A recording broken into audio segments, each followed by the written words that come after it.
the very talented Brad Oakes. All right.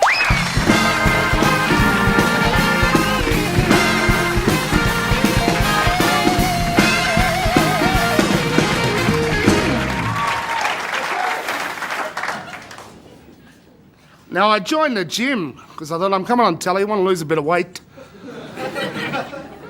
So I joined the gym, I get a phone call about 3 weeks afterwards from the manager, and he says, "Well, you coming in?" I said, "Didn't say anything about coming in, mate." He said, "Join the gym, lose weight, come on." I joined 7, nothing's happened. But I want to do something about it, and I thought to myself, oh no, there's a woman on TV who cared about my weight problem, Jenny Craig. So I joined Jenny Craig and I got results. It was great, but it wasn't fast enough. So I joined Gloria Marshall as well.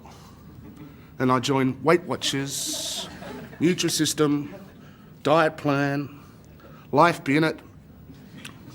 I was eating 33 of those little packet meals a day. I put on 40 kilos in the first month.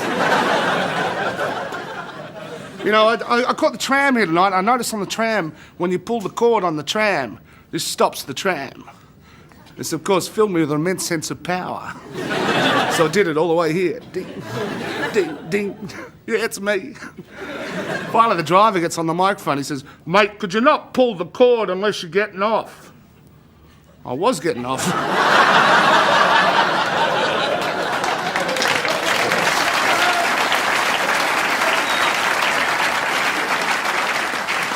See, normally I drive, but I had trouble with the car lately. I had to get the RACV out. Typical story, I'm standing next to the car with the bonnet up.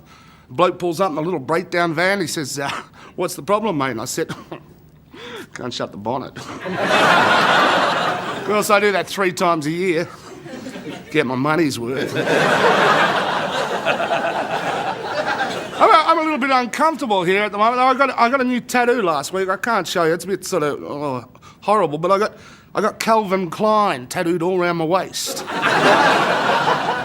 I just wear Target undies, you know. It's much cheaper.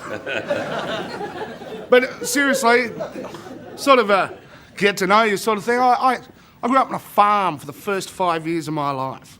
Sadly, we lost our farm in a flood. I can still remember the trauma as a 5-year-old boy of watching my father searching through the insurance policy on a kitchen table as the floodwaters visibly rose around our farmhouse, only to discover in that insurance policy we weren't insured against floods. I don't know if you've ever tried to set fire to a wet farmhouse.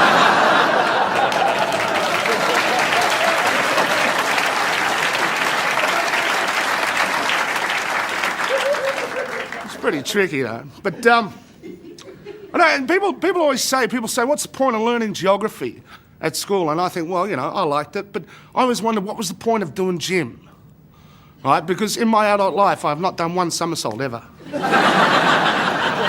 It just doesn't come up.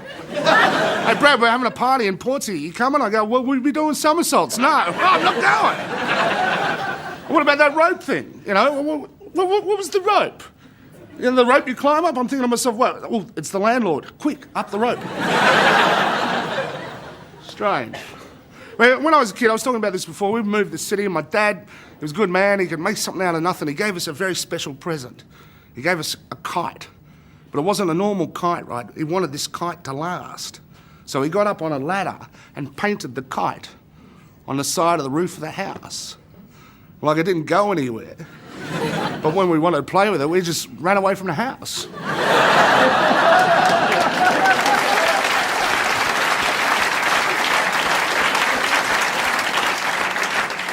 But I'll tell you this, I like to be cheeky, and I was up in Carlton, I was hanging it on the mafia, right?